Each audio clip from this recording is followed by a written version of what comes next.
세상에는 수많은 비법이 있습니다. 그러나 한 가지를 꾸준히 지키기가 어렵다는 것을 느끼실 겁니다. 많은 정보와 비법들이 있지만 스스로가 한 가지를 지속적으로 해나가는 의지력이 부족하여 다이어트는 매번 실패를 하곤 합니다.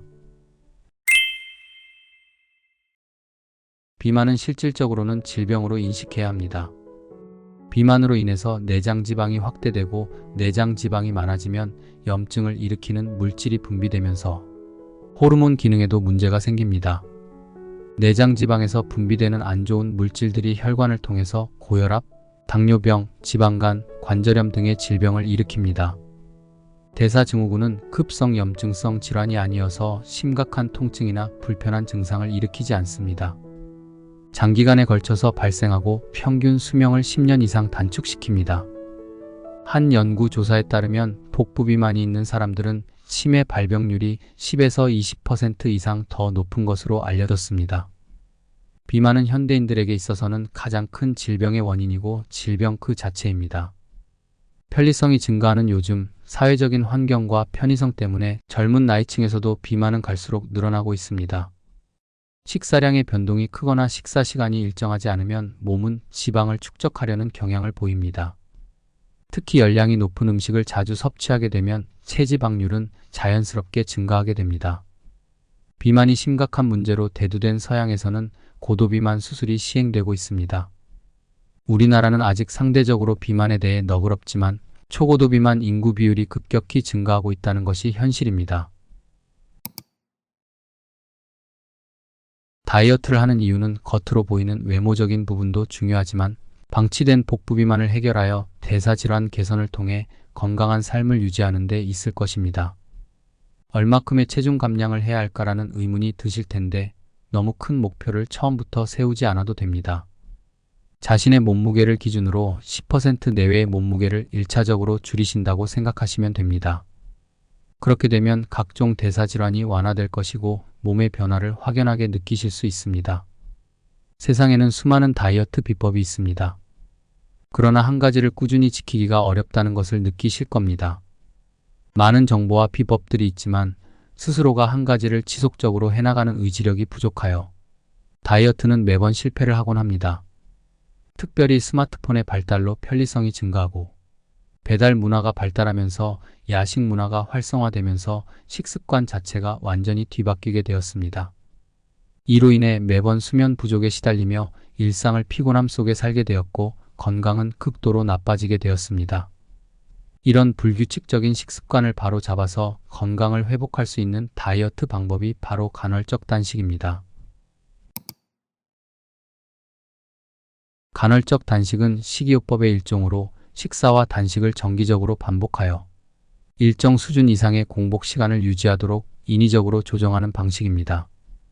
공복 시간과 식사 시간의 비율에 따라 크게 1일 1식과 16시간 공복이 가장 유명하며 이 밖의 수행자에 따라 이 비율을 조금씩 바꿔가며 시도하는 경우가 대부분입니다. 이러한 단식 방법은 등장 초기 일종의 민간요법이나 일부의 유행 정도로 인식됐으며 많은 의사들이 특별한 사유 없이 끼니를 의도적으로 거르는 단식을 부정적으로 보았습니다. 그러나 공복이 신체에 미치는 효과에 대한 연구가 지속되면서 이를 긍정하는 학설도 조금씩 성장했습니다. 오늘날에는 간헐적 단식을 추천하거나 스스로가 시행하고 있는 의사나 학자 또한 미디어를 통해 찾아볼 수 있습니다. 오토파지의 효과는 노벨상을 수상함으로써 입증되었으며 오토파지는 자가포식이라는 개념으로서 우리 몸 자체가 기아에 시달리고 배가 고프면 젊은 세포가 늙은 세포를 잡아먹어서 세포가 스스로를 청소한다는 개념입니다. 임상적으로도 내과 의사들이 비만 환자에게 간헐적 단식을 권장하는 경우가 있을 정도로 상황이 변했습니다. 한국에서는 2013년 3월 18일 SBS 스페셜 프로그램 끼니 반란에서 해당 주제를 다루면서 유명해졌으며 2010년대 후반 이후로는 일상적으로 간헐적 단식 중인 다이어터의 수도 매우 증가했습니다. 간헐적 단식의 핵심은 낮에는 먹고 밤에는 자야 되는데 현대인들의 잘못된 식습관으로 일상이 깨져 있기 때문에 그걸 바로잡자는 것입니다. 간헐적 단식은 현대인의 생활 습관을 올바로 바로잡아서 여러 가지로 망가진 호르몬과 생활 습관을 바로잡는 아주 중요한 다이어트 방법입니다. 간헐적 단식을 꾸준히 실천하게 되면 망가진 대사가 정상으로 돌아오게 되고 인슐린에 대한 민감도도 정상으로 돌아와서 건강도 되찾고 체중도 빠지는 효과를 볼 수 있습니다. 간헐적 단식은 확정된 규칙이 없고 본인의 습관에 맞게 하시면 됩니다. 주로 어두워지는 시간에 공복을 지키고 잠자는 시간을 이용해서 공복을 지키는 게 가장 효과가 좋다고 되어 있습니다. 다만 간헐적 단식을 진행하실 때 유의할 점은 단식 후 드시는 첫 식사를 조심하셔야 합니다. 오래 굶은 후 첫 끼로 정제된 탄수화물을 섭취하게 되면 혈당 스파이크가 과하게 올라갈 수 있으니 조심해서 식사를 하셔야 합니다. 웬만하면 야채와 단백질 위주의 식사를 권해드립니다. 간헐적 단식을 시행할 것인지 한다면 어떻게 할 것인지 등은 본인이 스스로의 상태를 종합적으로 고려해서 판단해야 합니다. 특히 복용 중인 약이 있거나 당뇨 등의 지병이 있는 사람은 반드시 의사와 상담을 받는 것이 좋습니다. 누가 뭐라 해도 지방을 없애주는 최고의 음식은 양질의 야채입니다. 지방을 없애주는 음식으로는 표고버섯, 고구마, 가지 등이 있습니다. 표고버섯은 16가지 아미노산과 여러 가지 불포화지 방산, 비타민 등이 들어있고 표고버섯에 들어있는 섬유소는 장의 콜레스테롤 흡수를 줄이는 역할을 합니다. 고구마는 고구마에 들어있는 콜라겐과 점질다당 물질이 혈관의 탄력성을 유지하도록 도와주고 피하지방을 줄이고 몸이 지나치게 비대해지는 것을 막아주는 효과가 있습니다. 가지는 여러 가지 비타민이 많이 들어있는데 콜레스테롤을 낮추고 고지혈증으로 인한 혈관 손상을 막아주는 효과가 있습니다.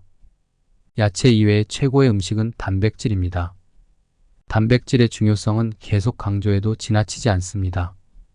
양질의 단백질은 우리 몸에 포만감을 주고 기초 대사량을 올려주며 근육 유지 및 호르몬을 유지시키는 도움이 됩니다. 단백질 중 대표적으로 추천하는 음식이 계란입니다. 다이어트를 원하는 분들이 자주 먹는 음식 중에 하나입니다. 계란의 노른자 속에 콜레스테롤이 많아서 심혈관 건강에 좋지 않다는 것은 국내외 연구를 통해서 잘못된 정보임이 밝혀졌습니다. 단백질 관련 음식 중에 낫또가 있습니다. 낫또 칼로리는 100g당 212kcal로 높아 보일 수 있지만 고단백 식품이라서 포만감을 높이고 식욕을 감소시킬 뿐만 아니라 풍부하게 함유된 유산균과 식이섬유로 하여금 비만을 예방하고 체중 감량에 도움을 줍니다.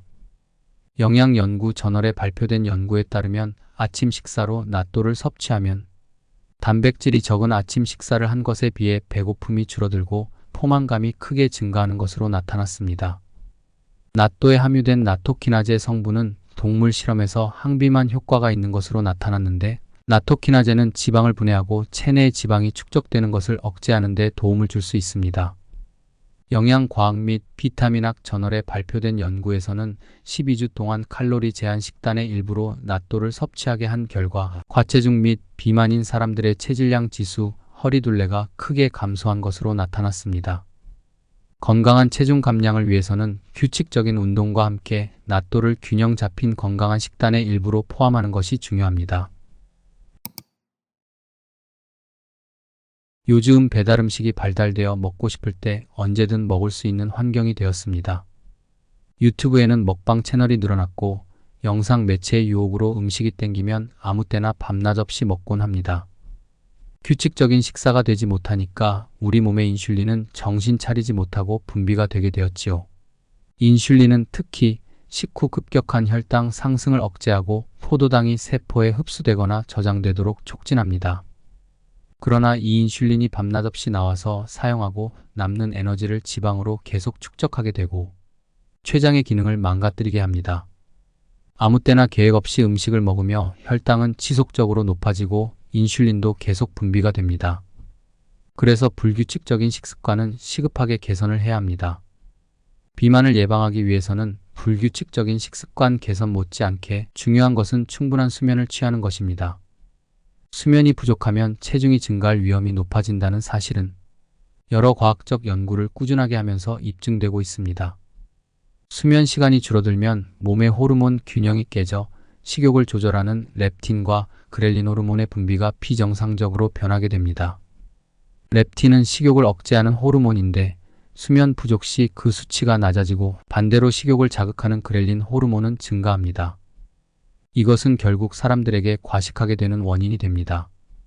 수면이 부족한 개인은 스트레스 지수를 더 여러 상황에서 경험하며 이로 인해 심리적 안정감을 찾기 위해 불량한 음식을 찾는 경향이 있습니다. 이처럼 수면 부족은 단순히 피로감을 초래하는 것에 그치지 않고 비만과 직결되는 위험한 요인이 됩니다.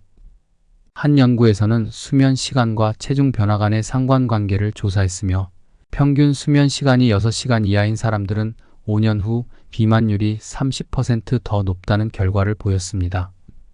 결국 먹을 시간에 먹고 잘 시간에 자야 우리 몸이 건강해지고 다이어트도 잘 됩니다.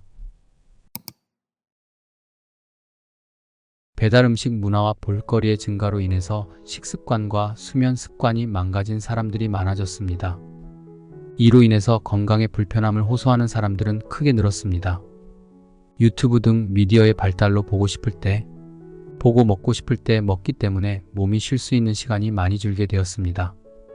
불규칙적인 생활로 인해서 무기력감은 늘어나고 대인 기피는 신체 활동 부재로 건강은 극도로 악화되게 되었습니다. 이로 인해 비만 환자는 급속도로 늘어나고 있으며 사회적 문제로 부각되는 현실에 직면했습니다. 만일 현재의 삶에 너무 무기력하고 어두운 감정에 사로잡혀 있다면 당장이라도 몸을 먼저 움직이시길 바랍니다. 제때 잘 먹고 잘 자면 건강하다는 옛말처럼 규칙적인 식습관과 수면 습관을 유지할 수 있다면 좀 더 긍정적인 생활과 건강을 유지할 수 있을 것이라고 확신합니다. 건강은 꾸준한 관심과 실천이 중요합니다. 관심을 갖고 꾸준히 관리하셔서 건강한 삶을 지켜나가시길 소망합니다. 박식한 공방, 오늘은 여기까지입니다. 평안하고 편안한 하루 되세요.